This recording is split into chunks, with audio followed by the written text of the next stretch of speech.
Salam uşaqlar. Bugün mən sizə sadə faiz artımı, mürəkkəb faiz artımı düsturları fərqini nümunə üzərində izahını verəcəyəm. Burada fikir versək, iki düsturu da yazmışam. SN, yəni sadə faiz artımı, digər isə mürəkkəb faiz artımıdır. Sadə faiz artımında hər il qoyulan məbləğin sözünə fikir vermək lazımdır. Hər il qoyulan məbləğin sözü işlənərsə, demək biz sadə faiz artımı düsturundan işləyəcəyik testləri. Burada SN nədir? SN son məbləği bildirir. SI məsələdə verilən, yəni ilkin məbləğ, yəni qoyulan pulu göstərir, yəni 1000 manat. Sonra P burada faizi göstərir, yenə bizə verilən faizdir. N isə neçə il sonra gedib pulu götürəcəyimizi bildirir. İndi məsələyə fikir verək. İlkin hər il qoyulan məbləğin 20% qədər artım verən banka 1000 manat pul qoydu. Onun pulu 2 ildən sonra neçə manat olacaq? İndi bu məsələdə olanları düsturda tətbiq eləsək, SN ilə bizdən soruşur, yəni son məbləği yazarıq. Neçə il sonra? 2 il sonra. S2 bərabərdir.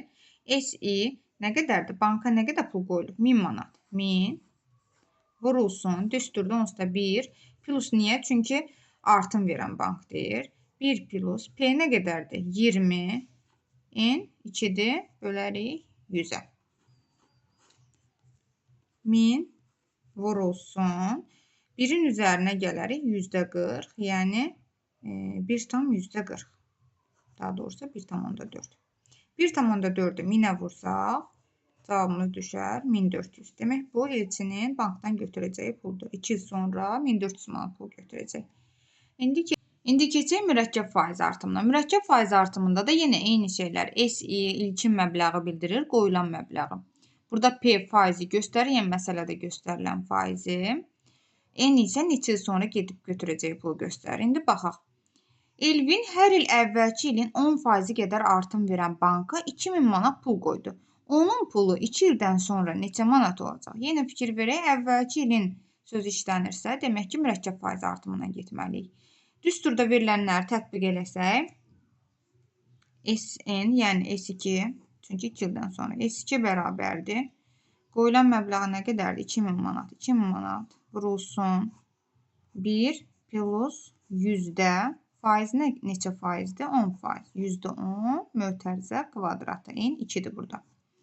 İndi hesablasaq 2000-i vurarıq %110-a, %110-un kvadratına, mötərizə kvadratı. Burada ixtisarlar aparsaq 10-da 11, 10 da kvadrata yüksəltsək, 2000 vurulsun %121, 2 sıfırı silərik, yəni 20-ni vurarıq 121-ə. 121-i vurarıq 20-yə, 0, 2, 4, 2, 2420 manat. Demək, Elvin 2 il sonra 2420 manat pul götürəcək. Yəni, əslində çətin deyil. Sadə incəliyə burada fikir versək, incəliyi bilsək, ondan sonra məsələləri rahat həll edə bilərik. Hər il qoyulan məbləğin söz işlənsə, sadə faiz artımı ilə gedirik.